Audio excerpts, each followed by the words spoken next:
Coming up on the yearbooking report, well, it's spring, and hopefully that means a big finish for your yearbook effort.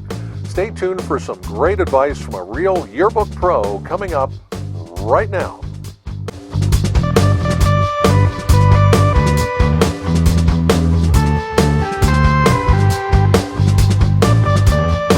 Well, hello again, and we're assuming you're watching this sometime in March or April.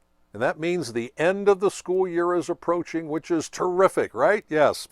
But of course, for your book, there is still a lot of work to be done. Either for a spring delivery book, your books are going to show up in May and June, or for a summer-fall delivery book, that means you're still working away hard toward finishing your effort by the end of the school year. So what are some things to consider as the school year end approaches for both right now, but also looking ahead to the future? Recently, we spoke to a nationally recognized yearbook advisor expert who shared some insights and advice on the big finish. Hello, my name is Marci Pieper, and I am a retired yearbook advisor. I taught at Clayton High School for 28 years and as a total yearbook advisor for 38 years. I'm now a Jostens Ambassador and doing one of the best jobs I think anybody could ever have. I've had opportunities to do a lot of different things. I've advised as a club advisor. I've had staff that met every day.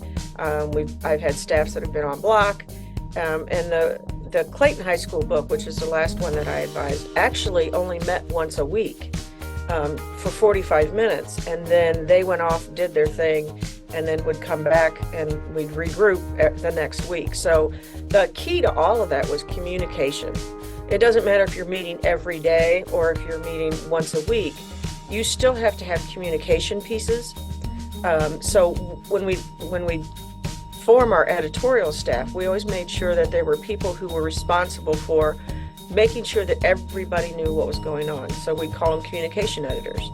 And so they were constantly sending out emails or notes to people, hey, don't forget about this, or reminding you of deadlines coming up. It's always student-led, no matter how it was formed. There would always be an editor-in-chief. Some years it would be 2 editors-in-chief. A couple years it's been 3.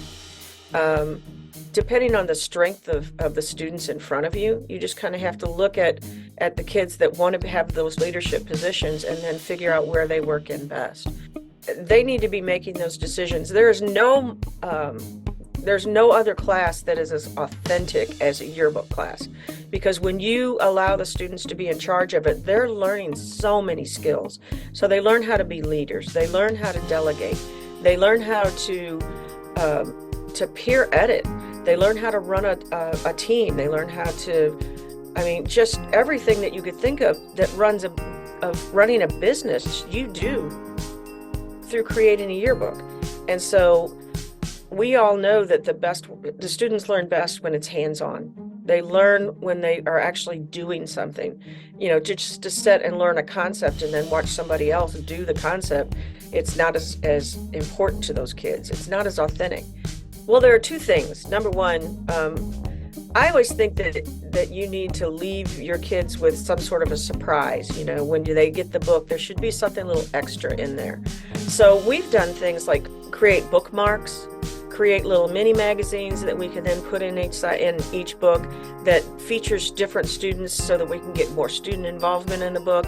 But we also do something really important, and that's our spring supplement. So as soon as the book finals, we immediately pivot, and the old editors or the veteran editors will then turn around and train the upcoming editors by doing the supplement. So it's a 32-page piece that covers all of the spring sports, prom, any spring events, like there's one spring play that we can't get in the regular book. So they do a little mini yearbook. They get the opportunity to have that experience before they actually take on the big book the next year. And then we also start planning our book, the next year's book, in the spring. So they'll start thinking about theme. They'll start doing their creative shopping. So we hit the ground running at the very end of the school year, and then goes right into summer, where they'll meet several times over summer just so that when they get back to school, they're not scrambling. and getting stressed out from day one. They got their numbers last week. They know that they need to go out and do a little recruiting, or somebody they thought was going to come back and maybe didn't end up on the list. So they're doing a little scrambling, making sure they have all their people in a row. But they'll know. And also the editors have already been chosen for next year. They went through an editorial interview. They had to apply. They went through an interview process with the team. And so they understand how important it is that they get their job done. So we're able to really get the ball rolling. One thing that the editors are doing is they're going to be contacting every one of those students personally, sending them a card saying, hey, we saw that you signed up for staff. Welcome to staff. We're going to have an open house, with pizza and whatever. We would love to see you. And so already getting that family team building going before the next school year. We're constantly getting our name out there. And I think that's really important, that you need to make sure that your name is present at least once a week in something.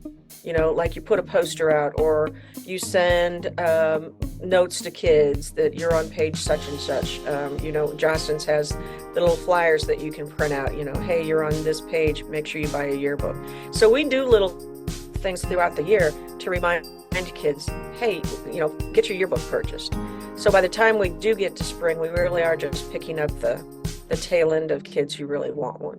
You got to promote yourself. The more you're out there and the more that you're doing cool things, then kids are like, hey, I want to be a part of that. Or, yeah, I heard I was going to be in the yearbook. Or, you feature the photos somewhere. You can put it on social media.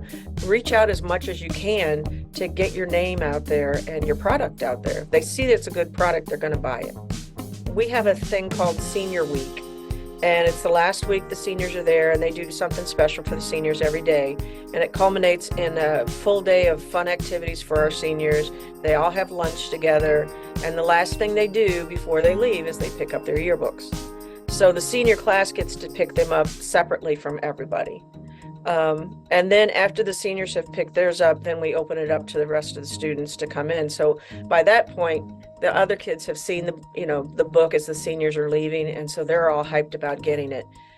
So then they come in the hour after the seniors leave. Thanks again to Marci for her advice and expertise. She's now one of our Jostens Ambassadors.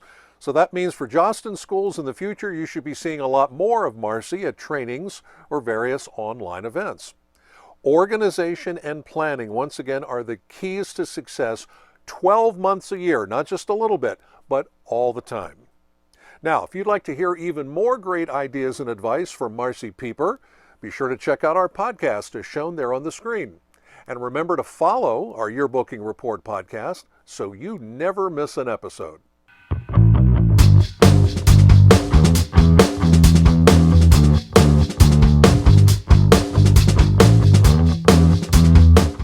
And finally, this little piece of advice.